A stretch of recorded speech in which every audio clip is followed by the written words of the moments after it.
ప్రమాణం. నువ్వు నేను చెప్తే ప్రమాణం కదా, నేను చెబుతా ఒక ప్రమాణం ఎట్లా అవుతుంది? శాస్త్రం అనేది మనకి వేదం ప్రమాణం. వేదం తర్వాత పురాణాలు వచ్చినాయి, ఉపనిషత్తులు వచ్చినాయి. మనకి రామాయణం, భారతం, ఇతిహాసం ఏం చదువుతుంది?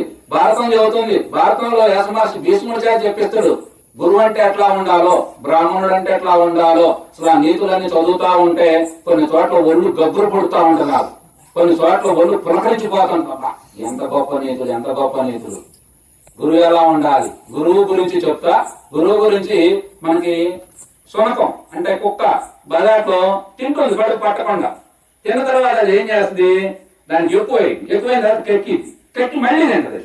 కానీ ఫస్ట్ తిన్నది బాగానే పనిచేస్తుంది, కక్కిని తిన్నది దానికి హాని చేస్తుందంట. కానీ దానికి అసంగా తెలియదు. అట్లాగే ఎవడైతే జ్ఞానాన్ని పంచుతుడో, పంచి మళ్ళీ భిక్షాటన చేతుడో వాడు దానికంటే హీనమని చెబుతుంది భారతం. వామ్మ అనుకోండి. అంటే ఇవాళ గురు పూజలు వాస్తవానికి వాళ్ళకి అంతేం ఇంట్రెస్ట్ ఉండదు. గురు పూజలు, ఈ బొట్లు వాళ్ళకి తెలిసి పాపాలు చదువుతాయి, వీళ్ళందరూ పాపాలు మనం చదువుతాయేమోనని. కానీ గురు పూజలు అయితే గురు దక్షిణలు లేవు. అందుకని గురు దక్షిణలు, దశంభాగాలు జనాన్ని పోనీ ఏమన్నా జ్ఞానులు తయారు చేస్తే మంచిదే, ఇబ్బంది లేదు. గురు దక్షిణ ఎందుకు ఇస్తారు అసలు? మీరు మాకు ఎందుకు ఇస్తారో చెప్పండి. మహానుభావుడే, మంచోడు, ఆయనకి ఇస్తే స్వామికి ఇచ్చినట్టే. అంటే స్వామి మనసు ఎట్లా ఉంటదంటే సమతా భావన కలిగి ఉంటది. ఆయన ఇది మా ఆవిడకి మనకు వస్తుంది, మా మనవాడికి మనకు వస్తుంది, మా కొడుకు మనకు వస్తుంది అని అనుకోడు గురువు. అలా అనుకునేవాడు గురువు అవుతురా. కానీ ఆయన ఏమనుకుంటాడంటే దారిలో ఎవడని పోతుంటే బాధపడుతుంది, ఏందా ఇబ్బంది అయిందా, ఇది పండు నువ్వు తీసుకుని ఆయన ఇచ్చిపోతాడు. అది లక్షణం. కానీ ఇప్పుడు మనవాళ్ళు ఇది మా అమ్మాయికి మనకు వస్తుందని బ్యాగ్ లో చదువుకొని పోతే మీ అమ్మాయికే ఉన్నారా? అంకోరాం, కేరస్వామికి వీళ్ళందరికీ కొడుకులు మనవాళ్ళు లేరా? ఉన్నారా లేరా? ఇవన్నీ ఉన్నాయి కదా. ఇవన్నీ మనం అట్లా కాకుండా శరీర భ్రమలు, భ్రమ అంటే మనసు ఎప్పుడు భ్రమింపజేస్తా ఉంటుంది. భ్రమలు వదలు, భ్రాంతులు వదలు, అంటే ఆచరణ వదలు. వదలకుండే మేము గురువుల్లాగా చలామణి అవుతుంటే మంచి మంచి గురువులుకి ఇబ్బంది అవుతుంది. అంటే అసలు ఒరిజినాలిటీ ఉండేది చాలా తక్కువ. ఈ డూప్లికేట్ వస్తంతా వచ్చిపోయింది. వచ్చి పడేసరికి అంత కలగా పొలగం. ఇప్పుడు పరిస్థితి ఎట్లా ఉందంటే ప్రపంచం అంతా టెక్నాలజీ మారిపోయి కలగా పొలగమై కార్యక్రమాలన్నీ అర్థం కాని పరిస్థితిగా తయారైంది. అందులో మరి గురు బాధలు, ఈ చర్చి వాళ్ళ బాధలు, ఈ మసీదు వాళ్ళ బాధలు, మరి ఇన్ని బాధలు చేస్తే మళ్ళీ లోకం ఎందుకు ఇంత చేయడం అల్లకొల్లంగా కనపడుతుంది? ఎందుకని 10 సంవత్సరాల పిల్లగాళ్ళపై 14 అత్యాచారాన్ని పూనుకుంటున్నారు. మరి ఈ బోధలన్నీ ఎడిపోతున్నట్టు మీరందరూ మార్చొచ్చుగా. మనం గురువులు చదువుతారు మొత్తం మార్చేస్తాం మీ జీవితాలని, పాస్టర్లు చదువుతారు అసలు కొబ్బరి నమ్ముతారు మొత్తం అసలు ఈ జీవితం ఇంకా వాళ్ళు చెప్పేది రోగాలు తగ్గిస్తామని. రోగాలు తగ్గితే మీ అందరికి సామాన్లు ఎందుకుంటున్నాయి, మీరందరూ ఎందుకు హాస్పిటల్కి పోతున్నారు? రోగాలు ఎందుకు తగ్గుతాయి? రోగం తగ్గుతాం. డాక్టర్ ఆయన చదువుకుని ఎందుకు, ఎంబీబీఎస్ పీజీలు చేసింది ఎందుకు, కోట్ల రూపాయలు ఖర్చు పెట్టి? శరీరానికి రోగం వస్తే ఇది ఒక వస్తువు అంతే. ఈ కుర్చీ ఎంతో, ఈ దేహం కూడా నాకు అంతే. దీన్ని వద్దనుకున్నప్పుడు కుర్చీలంతా లేచిపోయినట్టుగా ఆత్మకి శరీరం పట్ల మక్కువ తగ్గింది, అబ్బాయి పనికిరాదని వదిలేస్తుంది. అది అంతే. కృష్ణుడు మన భగవద్గీత చెప్పిండు, మన శత్రు కనుక శని ఇడిచి కొత్తాన్ని తగిలించినట్లుగా ఆత్మ ఎప్పుడు వద్దు అనుకుంటే అప్పుడు ఈ శరీరాన్ని వదిలిపెట్టిపోతుంది అబ్బాయి అని. అవునా? అట్లా మనకి అంత నిక్కచ్చిగా ఉన్నాయి. అట్లాంటివన్నీ మనకి ఆచరణ సరిగ్గా లేకపోవటం వల్ల ఇవన్నీ రకరకాలుగా ఎవడు మారుతున్నారు చెప్పండి. ఇప్పుడు మనకే ఉన్నాయి. ఇక్కడ ఒక ఎంతమందిలో తీసుకొని ఉంటాం, ఎంతమందిలో మార్పులు వచ్చి ఉంటాయి. వీళ్ళు ఏం చదువుతారంటే మొత్తం ఆయనే చూసుకుంటాడు. ఏంది ఆయన చూసుకునేది? నువ్వు ధర్మం ప్రకారం, మనకు ధర్మం ఏం చేసి చతుర్వేద పురుషార్థాలు, నువ్వు 4 రకాల ధర్మాలను మనకు చక్కగా పెట్టింది. నువ్వు ధర్మం ఇందాక చెప్పుకున్నాం. ఇక్కడ ఏం పాట పాడితే రతి కట్టిద్దో మీరు అందరూ ఆలోచించండి. ఇందాక వెంకటేశ్వర స్వామి పాట పాడండి, ఈయన వేణుగోపాల స్వామి పాట పాడండి, ఎంత బాగుంది. వైరాగ్యం పాడతాం, పాడినందుకు మనం తప్పు కాదు, సిచ్యువేషన్ గురించి చెబుతాము. అది ధర్మం. ఏం ధర్మం ప్రకారం నువ్వు గురుగారు ఏం చూసుకోడు. గురుగారు నువ్వు రా అని ఆయన పోయి తిరిగి వస్తే ఆయన చదివి అసలు ఆధ్యాత్మిక విధానం అనేది పక్కదారిపోవడానికి కారణం ఏమిటంటే ఈ గురు వ్యవస్థల్లో ఉన్నటువంటి వాళ్ళు అందరూ కూడా కుటుంబాన్ని సరిగ్గా పట్టించుకోరు. సోమరిపోతులైపోయి మొత్తం ఏదో వైరాగ్యం వచ్చిన వాళ్ళు లాగైపోయి ఏడో కొద్ది పెడితే తినకుండా తిరుగుతూ ఉంటారు. తిరిగేసరికి మనలాంటి వాళ్ళు ఎవరన్నా వస్తే, మేము కొత్తలో ఇందులోకి వచ్చినప్పుడే రోజు మన దగ్గరకు వచ్చి ఎవరు అక్కడ మీలాంటి వాళ్ళు, ఏందమ్మా బాగానే ఉంటానరా, ఏంది అయ్యగారు ఎందుకు బొట్లు గిట్లు పెట్టిండు అని రకరకాలుగా లోతులు అడుగుతారు. అంటే ఈయన అసలు ఉంటుందా లేకపోతే లేదా అన్నట్టుగా. అంటే అర్థమైందంటే పక్కదారిపోయింది. అంటే ఆధ్యాత్మిక విధానం అంటే అర్థమైందంటే మన కృష్ణుడు రాముడు వాళ్ళు మించిన ఆదర్శం ఏమున్నది? ఇప్పుడు కృష్ణుడు ఎంత జ్ఞానం, ఆయనకంటే జ్ఞానం లేదు, అసలు ఆయనకంటే చెప్పాల్సింది లేదు. కలియుగం మొత్తానికి 4,32,000 సంవత్సరానికి ఎంత అవసరమో అంత జ్ఞాన బోధ భగవద్గీత ద్వారా మనకు అందించడం జరిగింది. అంతకంటే జ్ఞానం ఏమున్నది? కానీ ఆయన 8 మంది భార్యలు, 81 మంది సంతానం, అల్లుడు కూడా కాళ్ళు కడిగి నెత్తిని చదువుకోండి, ఏం తప్ప? దేవదేవుడు అని చెప్పుకుంటాం మనం. తప్పేం కాదు. అంటే ఆయన దృష్టి ఏంటంటే నేను మామగారిని ఈ పాత్ర చేస్తాను అనుకుంటాడు ఆయన. అంతే తప్ప నేను దేవుడిని అయితే నేను కాళ్ళు కడగటం ఏంటంటే మరి కూతురు ఎందుకు అన్నాం? ధర్మం చాలా ప్రధానం మనకి. అంతేగాని గురువు అసలు గురువు చెప్పాల్సిందే ఇది. ఇంకా ఇంకొకటి ఏమిటంటే ఏ గురువు దగ్గరికైనా పో, జ్ఞానాన్ని నేర్చుకో, ఈ మాట చెప్పాలి. ఆడపోతే శిష్యులు అటుబడి గొర్రెపిల్లలాగా అంతే పోతారా ఇరుక్కొని, ఆడపోతే వీడి వల్ల మరి ఒక కట్టి పోయిందంటే ఎంత కొంత తగ్గిపోతాడు కదా నాని చెప్పి ఇంకొక గురువు కాడికి ఇంకొక గురువు శిష్యులు బాని ఇట్లా, ఒక గుడికి వచ్చేవాడిని ఇంకొక గుడికి బాని ఇట్లా. ఇదంతా మన చర్చిలలో చూస్తుంటే గోల. ఇప్పుడు మొన్న చూసా పొద్దుటూరులో అన్నట్టు 100 ఉన్నాయండి చర్చీలు. 100 చర్చీలు వాళ్ళు 200 మంది పాస్పోర్ట్ చక్కగా బ్రతుకుతున్నారు. ఆయన ఇప్పుడు మన రాష్ట్రంలో ముఖ్యమైనటువంటి ఆయన కల్వర్ టెంపుల్ ఆయన సతీష్ గారు, ఆయన ఇప్పుడు ఆయన ఎవరంటే ఆయన మనకు ఒక కుంభకర్ణుడు లాంటి వాడు. మొత్తం ఒకేసారి మింగేస్తారు. అంత పెద్ద సంస్థ అయిపోయింది. నెలకు 3,000 మందిని మారుస్తుండు. అదొక లెక్క ఆయన మన వాళ్ళని. ఆయన అక్కడ ఒక చర్చి ఓపెన్ చేస్తానంటే వాళ్ళందరూ ఊరే మా పట్టబట్ట మాకు దండం పెడతాం, మేము బాగానే బతుకుతాం, మేము భోజిస్తుంటాం కదా, మళ్ళీ నువ్వు వచ్చి పెట్టినట్ట మా గొర్రె పిల్లలని నువ్వే చూపుతున్నావు, మేమేం చేసేమేడా ఇప్పుడు దాకా చదువుకోని విద్య అంతా అని చెప్పి వాళ్ళు ధర్నా చేశారు. అంటే అసలు ఎందుకు ఆయన ఎందుకు రావాలి, ఈయన ఎందుకు వద్దనాలి? అసలు మీరందరూ సత్యం కోసం ధర్మం కోసం పనిచేస్తే మీరందరికి ఏం పని చేయని? వాళ్ళు అందుకోసం చేయట్లేదు. అసలు వాళ్ళు ఏం చేస్తున్నారంటే వ్యక్తిగత విధానంలో వ్యక్తిగత పోగొట్టుకుని పెంచుకోవటమే తప్ప ఇవాళ ఆస్తులని 100,000 కోట్లు సమకూరుస్తున్నాడు. అసలు మన సన్యాసం అంటే ఏమిటి? వేటపుట్టం మఠం నిద్ర. ఇవాళ వచ్చిన రమేష్ ఇంట్లో తిన్నవా తెల్లారి మరి రమేష్ కనపడకూడదు. అది మా శాస్త్రం చెబుతున్నాం. అట్ట కాదు, 3 రోజులు 4 రోజులు శుభ్రంగా భోజనం చేసి అన్ని మర్యాదలు చూసుకొని వ్యక్తిగత ఆరాధనలు విపరీతంగా 7 రోజులు 4 రోజులు సరే ఫ్రెండ్లీగా ఉండటం, పెట్టుకోవటం, ఆపదొత్తి ఆదుకోవటం అవన్నీ మంచిదే. కానీ అది ముందే ఇది వెనకైంది. ఇప్పుడు మనందరి పరిచయం ఎక్కడ మొదలైంది చెప్పండి?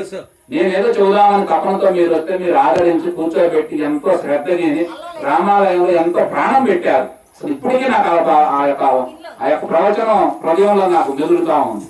అంత ఆదరించారు. నాకు మీకు ఉన్న బంధం అదే కదా. ఇప్పుడు మరి లౌకిక మర్యాదలన్నీ ఏమిటి?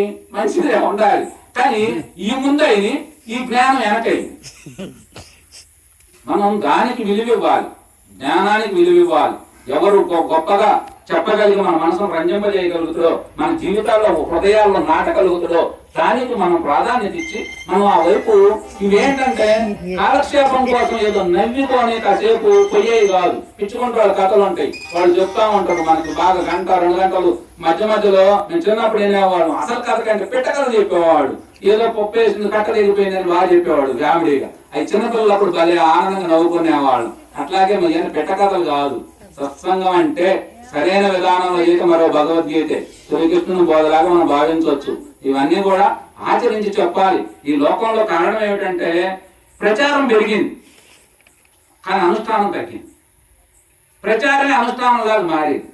కానీ ఒకప్పుడు అనుష్ఠానం ప్రచారంగా ఉండేది. అంటే ఆచరించినటువంటి వాడు మార్గదర్శకుడు అయ్యేవాడు. అప్పుడు ఇప్పుడు ఏం లేదు, బోధించేవాడు మార్గదర్శకుడు అయిపోయింది. ఇది చేసిన వేసుకుంటుంది బ్రహ్మాండంగా. అది ఒరిజినల్ వాడి కంటే డూప్లికేట్, ఒరిజినల్ వాడే సిగ్గుగా బిడింగ్ ఉంటాడు, ఎక్కడ పడితే అది చెప్పలేక.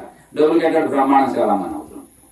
మరి అందుకే ఇవన్నీ ఎందుకు అసలు తపనాంతి ఏమిటంటే మరి నువ్వు ఇంతసేపు చెప్తుంటే మార్పు ఎందుకు రావట్లేదు అనేది నాకు బాగా ఫస్ట్ నుంచి మాకు వచ్చిన ఏంటంటే మనం ఇంతమంది గురువులు, ఇంతమంది పాస్టర్లు, ఇంతమంది మంచి బోధించే వాళ్ళు ఇంతమంది ఉన్నారు కదా, ఎందుకని ప్రజల్లో నువ్వు సరైనటువంటి మార్పులు తీసుకురాలేకపోతున్నావు అంటే కారణం ఏమిటి? మనకి బుద్ధుని తీసుకోండి. బుద్ధుడు కుటుంబం మొత్తాన్ని వదిలేసింది. కుటుంబం మొత్తాన్ని ఆయన సత్యం ఏమిటి అనేటువంటి ఒక్క మాటతో బుద్ధుడిని మొత్తాన్ని వదిలేసేసి చక్కగా బ్రహ్మాండంగా ఆయన ఏం చేసిండంటే అడవులకు పోయిండు. 20 సంవత్సరాలు సాధన చేసిండు, సత్యాన్ని తెలుసుకున్నాడు. ఏం బోధించాల్సిన పని లేదు అనిపించింది. కానీ దేహాన్ని ఊరకపోయే కంటే ఎవరికొన్న మాటలు చేస్తే ఉపయోగపడితే వాళ్ళ హృదయం కూడా శాంతించిందిగా. ఆయనకు అర్థమైంది ఏంటంటే ఇదంతా భగవంతుని యొక్క స్థితి విలాసం, ఆయన ఆనందం కోసం చేసుకుంటూ ఇందులో నువ్వు బోధించేది ఏముంది, నువ్వు తెలియదు ఏముంది. ఇప్పుడు నేనేమయ్యాను నువ్వు అది అయ్యావను చెప్పి నేనైనా కింద నువ్వైనా ఆ పురుగు పుట్ట అయినా అన్ని కూడా సమస్త జీవులు దైవం యొక్క సిద్ధివిలాసం, దైవం యొక్క సంకల్పంలోంచి వచ్చింది, దైవం యొక్క ఆరాటంలోనే నడుస్తుంది, మళ్ళీ తిరిగి దైవంలోనే లైవ్ అవుతుంది. ఇవన్నీ చెప్పటం ఏంటో కింద పైన ఇవన్నీ అంటే ధర్మాలు అంతే అనిపించుతారు. నా ధర్మం ప్రకారం ప్రజలు చెబుదామని మంచి చెడు బోధించడం మొదలు పెడితే గుట్టలు క్షత్రియ రాజులందరూ కూడా కత్తులు ఆడ పడేసి ముందు పట్టించుకొని ఆయన అమ్మడి పడిపోయారు. ఎందుకు పోయారు? ఆ రోజు మైకులు కూడా లేదు, వేల మంది కూర్చుంటే నా మొదటి మాట అర్థమైందో కాలేదు, ఊరకాయన మొక్క కదలికలు చూసి మారిపోయారు జనాలు. కానీ అలా రావడానికి కారణం ఏమిటంటే అనుష్ఠానం, ఆచరణ అనేది అంత గొప్పది. ఆచరణ లేనటువంటి విద్య అది నిలవదు. అందుకని ఈరోజు ప్రపంచంలో మనవాళ్ళు దరిదాపుగా మీకు ఎక్కడా కూడా ఒక తండ్రి గురువు అయితే కొడుకు గురువు అయిన దాఖలాలు ఎక్కడా కనపడదు. మనకేదో అదృష్టం కొన్ని విజయలక్ష్మి అది వాళ్ళు ఇంట్లో ఉంటాం, ఆడపిల్ల కావటం అమ్మాయి కప్పింది, కానీ అసలు ఎక్కడా కనపడదు. ఇప్పుడు బ్రహ్మంగారు తీసుకో, కృష్ణుడికి 80 మంది, ఒక్కడికి కృష్ణుడి గురించి తెలియదు. ఒక రకంగా ఒకరి ఇద్దరు కృష్ణుడికి చెడ్డ పేరు చేసుకొచ్చారు. ఒక రకంగా చెబితే బ్రహ్మంగారికి 5గురు పుట్టారు, బ్రహ్మంగారి గురించి ఎవరికి పెద్దది తెలియదు. మనవరాలు 3వ తరంలో అందుకుంది కొద్ది వాళ్ళ తాత గురించి. మరి కానీ ఇవాళ పాస్టర్స్ ఏం చేస్తుందంటే వాళ్ళు వారసత్వం, కొడుకు అవుతుంది, కూతురు అవుతుంది, బ్రహ్మాండంగా మొత్తం వాళ్ళే అవుతున్నారు. ఎందుకు అవుతున్నారు వీళ్ళని మనం పరిశోధన చేస్తే వాళ్ళకి అంతకు ముందు ఏమీ లేవు. కాళ్ళకు చెప్పులు కూడా లేకుండా ఏదో ఆటపాటకు తిరిగినాడు, చక్కగా ఒక 5 ఏళ్ళు 10 ఏళ్ళు ఒక రకమైనటువంటి పరిశోధన చేసి దానిలో బోధించడం, వాయస్సు అదంతా కూడా మనుషుల్లో ఒక రకమైనటువంటి దుఃఖాలను తీసేస్తామంటూ దుఃఖంలో ముంచుతామంటూ, మనిషికి ఏంటంటే దుఃఖమే అసలైనటువంటి సుఖం లాగా అందులో కరిగిపోతా ఉంటాం. వాయస్సు అంతా చూడండి, ఏడుపెందుకు?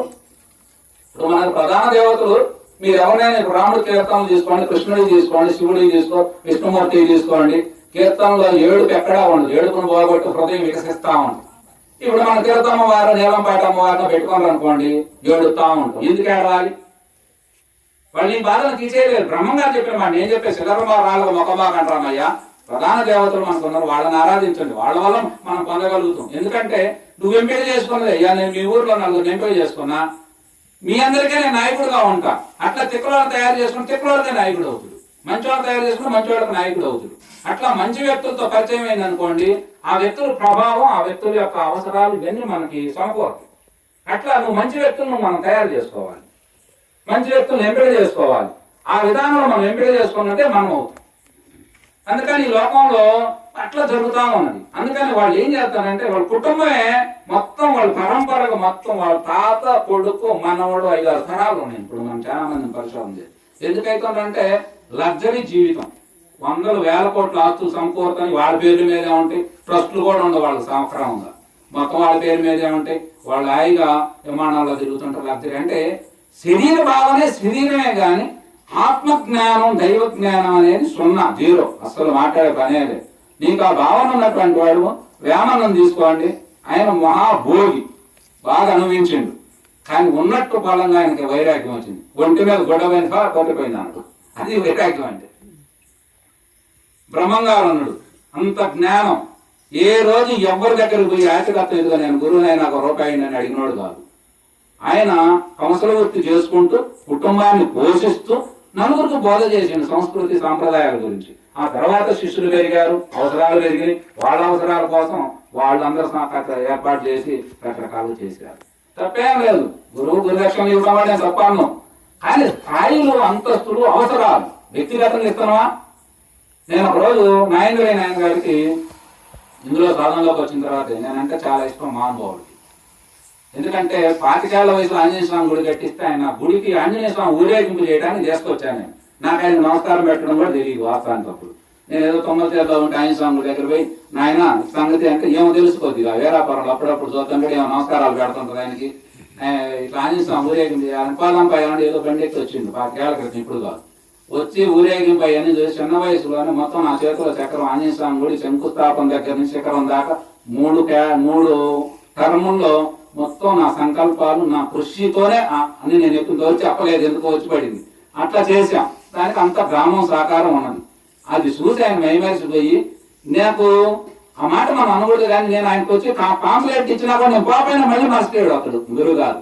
మరి అదేమిటాయో, మరి అదేమి ఆయన అభిమానం నాకు తెలియదు. కానీ ఆఖరికి మొన్న పోయే కాలం చేసేటప్పుడు 2 సార్లు వచ్చింది. ఒకసారి వచ్చిండు బాగున్నాడు, వస్తే రాగానే నాకు ఎందుకు అప్పుడు మనం మంచి సాధకులుగా ఉన్నాగా రాగానే బాదాట్లోని కాళ్ళకు నమస్కారం పెట్టి ఇంట్లో చేసి భోజనం పెట్టి 200 ఇస్తే మళ్ళీ పోయింది. మళ్ళీ ఎందుకో తర్వాత వచ్చిండు, తర్వాత వస్తే మళ్ళీ భోజనం పెట్టి మళ్ళీ చేసి వెళ్ళాడు. కానీ ఇంత కాదు, అంతకు ముందు ఒకసారి నేను ఫస్ట్ సాధనలో ఉన్నప్పుడు తుమ్మచేరు చెట్టు దగ్గర కనపడ్డు ఆయన. ఎందుకో కనపడగానే బజార్తోనే అప్పుడు, ఎందుకంటే అప్పుడు మనం వయసు చిన్నది, జ్ఞానం నేర్చుకునే వాళ్ళకి ఏడ కనపడి కాడ పెద్దలు కనపడి గొప్ప నమస్కారం పెట్టి ఎవరైనా పెట్టాల్సిందే. పెట్టి వెంటనే జేబులో ఒక 50 100 అంటే తీసి ఇచ్చా.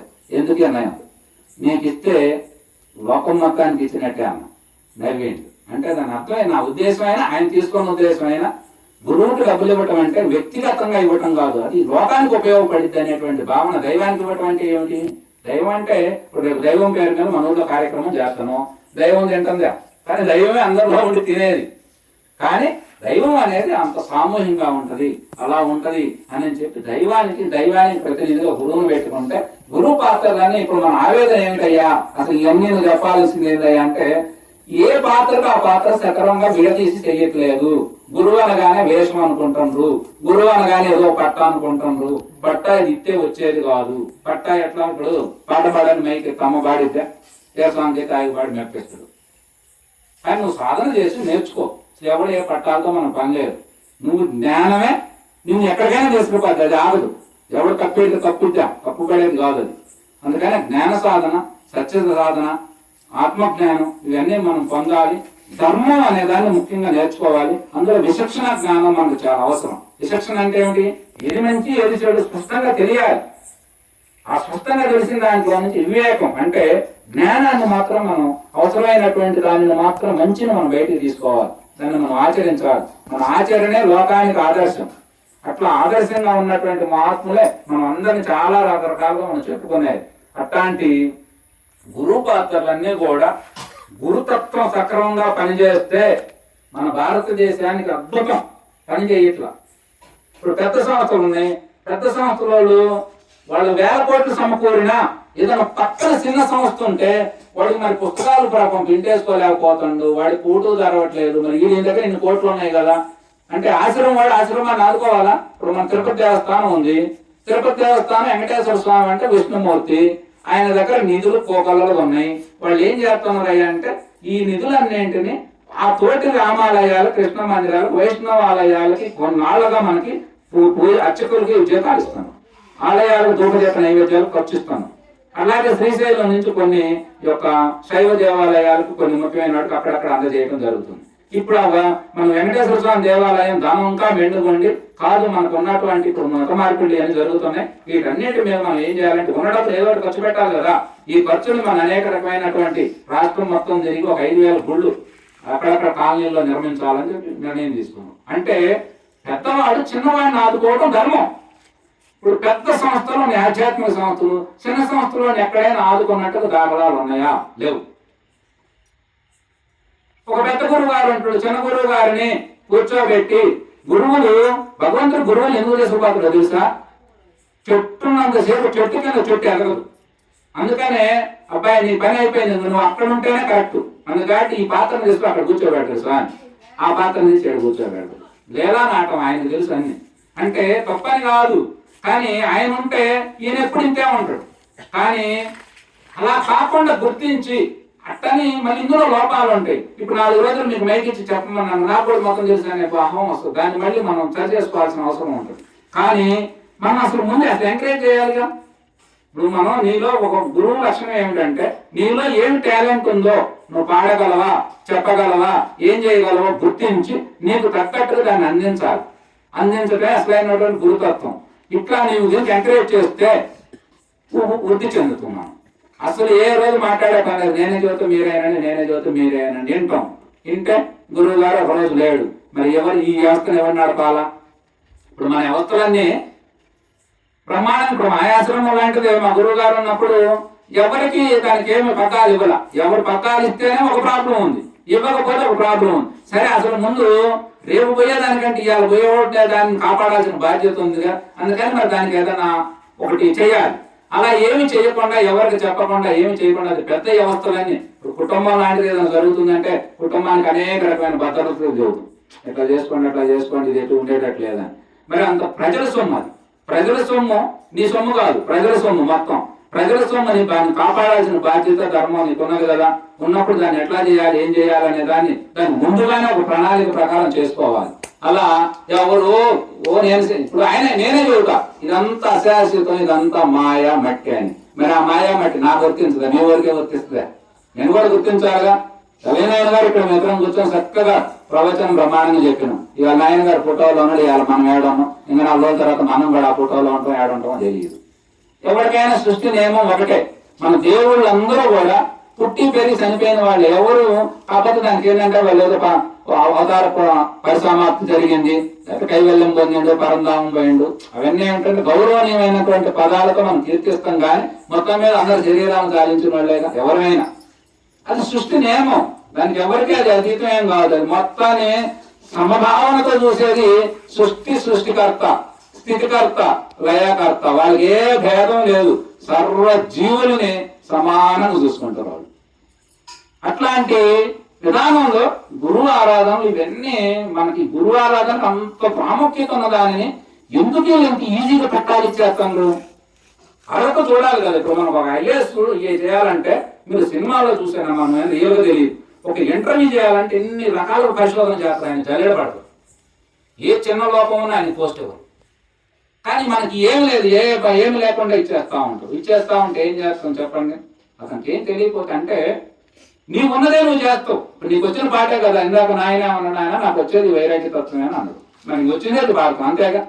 అట్లా నీకు వచ్చిందే నువ్వు చేస్తావు. కానీ నీ స్థాయి, స్టామినా ఏమిటి అనేది నీకు లేకపోతే నువ్వేం చేస్తావు? అందుకని దాన్ని వచ్చేదాకా సాధన చేపి రాలేదా. ఇప్పుడు మనకు కొన్ని విగ్రహాలు చెక్కి వదిలేసిన విగ్రహాలు ఉంటాయి. ఎందుకంటే చెక్కిండు, పాపం ప్రాణం పెట్టి చెక్కిండు, కానీ ఆ రాయిలో జీవకాలం అది కనపడకపోతే ఇది పనికిరాదు, అర్హత లేదు, పూజకని తీసేస్తాం. అట్లా సాధన చేస్తాం. పనికిరాకపోతే మన మహాత్ములు ఏంటంటే పనికిరాల, చెప్పు పనికిరాల, తీసేయి. ఇప్పుడు కాబట్టి ఇంకొక రోజుకి అది పనికొస్తుంది, ఈ జన్మ కాదు వచ్చే జన్మ పనికొస్తుంది. ఆ విధానంలో సాధన చేసి సత్యాన్ని తెలుసుకోవాలి.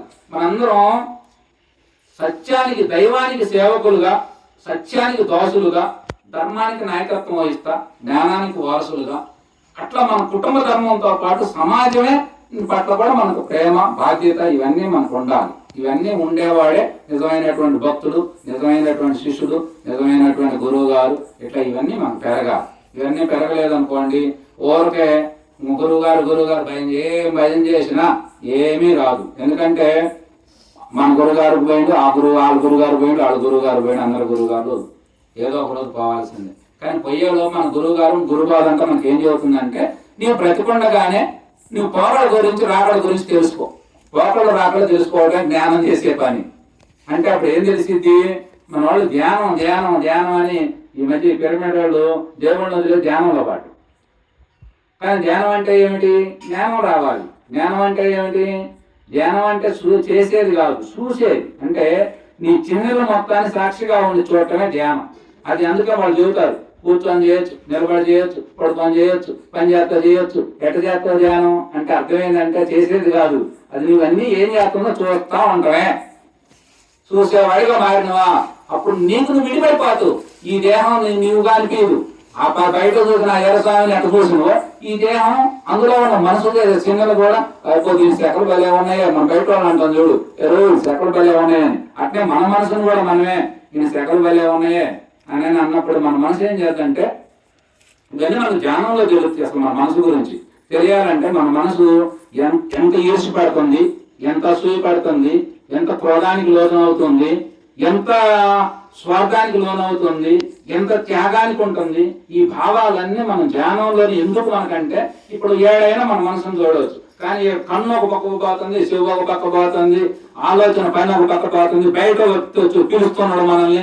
ఇవన్నీ ఉన్నాయి. ధ్యానంలో బాగా నువ్వేమనుకుంటావు, నాకేమి సంబంధం లేదు, నేను ఏమీ కాను. మా ధ్యానంలో గురువు గారు మేము ఆశ్రమానికి వెళ్తే కూర్చోబెట్టి మాకు ధ్యానంలో మొట్టమొదటి చెప్పేది ఏంటంటే, మీరు ప్రస్తుతం ఏమీ కాదు, మీ శరీరం మొత్తం నిండి ఉన్నటువంటి చైతన్యం ఏదో ఉన్నది, దానిగా చూడండి. ఆ తర్వాత అది మీరుగా అనుకోండి అని చెబుతా ఉంటాం.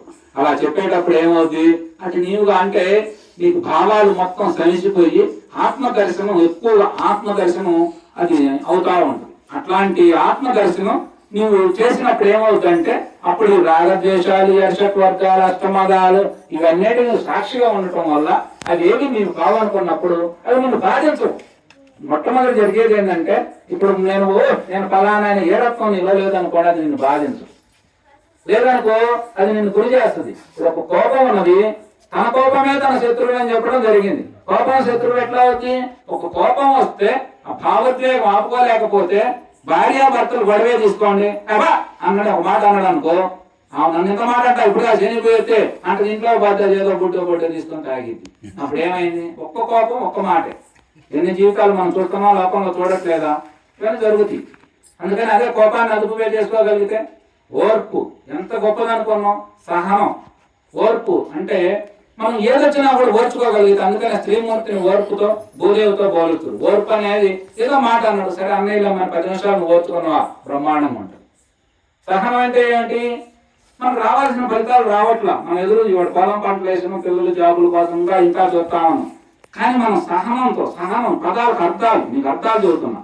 ఆ అర్థం సహనం అనేది ఎన్నాటికి రావట్లా, రాపైన ఎదురు చూడాలి. చూస్తా ఉంటే కాలంలో అనేక రకమైనటువంటి మార్పులు, కాలచక్రం, యుగ చక్రం, ఈ చక్రంలో మొత్తం ఉల్టా పల్టాగా మారిపోతా ఉంటుంది. బళ్ళు వాడలు బళ్ళు అన్నట్టుగా ఇవన్నీ మనం మన 50-60 సంవత్సరాల జీవితంలో ఎన్నో కుటుంబాలు మనం చూస్తుంటాం. అవన్నీ కూడా మనం అవుతాం. కానీ మన మనసు ఏంటంటే తొందరపడతా ఉంటుంది. అయ్యో పక్కన వాళ్ళకి వచ్చిందే మనకు రాలేదే, పక్కన వాళ్ళకి వచ్చిందే మనకు రాలేదే అని చెప్పి బాధపడతా ఉంటుంది.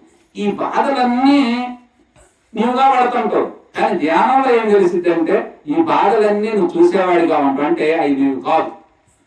అప్పుడు నీకు ఫ్రీ అయింది. అంటే స్నానం చేసినటువంటి దేహం ఎంత శుభ్రంగా ఉంటుందో, ధ్యానం చేసినటువంటి మనసు 1 గంట సేపు నువ్వు సక్రమ ధ్యానం చేస్తే నీ మనసులో గొప్ప తేజస్సు వస్తుంది. అంటే అన్ని భావాలన్నీ సమిసిపోయి తీసేసి ఆత్మ చైతన్యం మాత్రమే శూన్యం మిగిలింది. కాబట్టి శూన్య దర్శనంతో ముఖం చూడగానే ఎంత హాయిగా ఉంది అయ్యా అనుకుంటారు. అందుకే ధ్యానం, తపస్సు, జపాలు ఇవన్నీ గొప్పవి. వాటి ద్వారా మనం సాధించవచ్చు. కాబట్టి ఈ గురుతత్వం ఇవన్నీ ఎలా ఉంటున్నాయి అంటే 2 రకాలుగా ఉంటున్నాయి. ఒకటి ఇలా నడవటం కూడా మంచిదని కూడా చెప్పొచ్చు. మళ్ళీ 1 గంట నేను తిరిగి ఆ రకంగా కూడా అది చేయటం వల్లే కదా కాకపోతే మరి ఏం జరుగుతుంది అని చెప్పవచ్చు. ఒక రకంగా మనం ఏంటంటే ఒరిజినాలిటీ మెయిన్ అందులో ఉన్నటువంటి క్వాలిటీ కోసం వెతికినప్పుడు ఇవన్నీ లోపాలు ఉన్నాయి కదా, లోపాలన్నీ మనం సరి చేసుకోవాలి కదా. సరి చేసుకోకుండా శలామణిలో జరిగితే దానివల్ల ఏమవుద్ది? తను మునిగి 10 మందిని ముంచుతున్నాడు. గుడ్డివాడు చేయబట్టుకుంటాడు, ఎక్కడ తీసుకుపోతున్నాడు నిన్ను? మంచివాడు చేయబట్టుకుంటే ఏదైనా తీసుకుపోగలడు. ఈత వచ్చినవాడు పట్టుకుంటే సముద్రం దాటించగలదు. ఈత లేనివాడు ఏం పట్టుకుంటావు? అందుకనే లోకంలో ఏమిటంటే ఎలా పట్టుకుంటుంది ఏమిటి అంటే దేవుళ్ళను కూడా చూడండి. మన భగవద్గీతలో చెబుతారు స్వామి, ఒక్కొక్కరు తామసిక గుణస్థులు ఒక రకమైన ఆరాధన ఉంటుంది, అమ్మవారు, శక్తులు, బలులు ఇవన్నీ. రజోగుణస్థులకు ఒక రకమైన ఆరాధన ఉన్నది, సాత్వికులకు ఒక రకమైన ఆరాధన ఉన్నది. శుద్ధ సాత్వికులకు ఏ ఆరాధన అవసరం లేదు. ఆహార నియమం కూడా అంతే. తమో గుణస్థులు మాంసాహారాలు ఇవన్నీ తింటారు. రజోగుణస్థులు వాళ్ళకి ఒక పద్ధతి ఉంటుంది. సాత్వికులు సత్వగుణంతో కూడుకున్నటువంటి ఆహారాలే తీసుకుంటారు. అట్లాగే మనకు దేవుళ్ళ ఆరాధన కూడా అంతే, దేవతలను అట్లా ఆరాధిస్తాం. అట్లాగే గురువులను కూడా నీకు తగ్గ గురువుల్ని నువ్వు ఎంపిక చేసుకుంటావు. నువ్వు ఐపాలిటీ నువ్వు ఎంపిక చేసుకోవాలి, నీ వల్ల కాదు. ఎందుకంటే నీకు స్టామినా లేదుగా. ఈ లోకంలో ఎట్టి గురువుకి అట్టి శిష్యుడే, ఎట్టి దేవుడికి అట్టి భక్తుడు.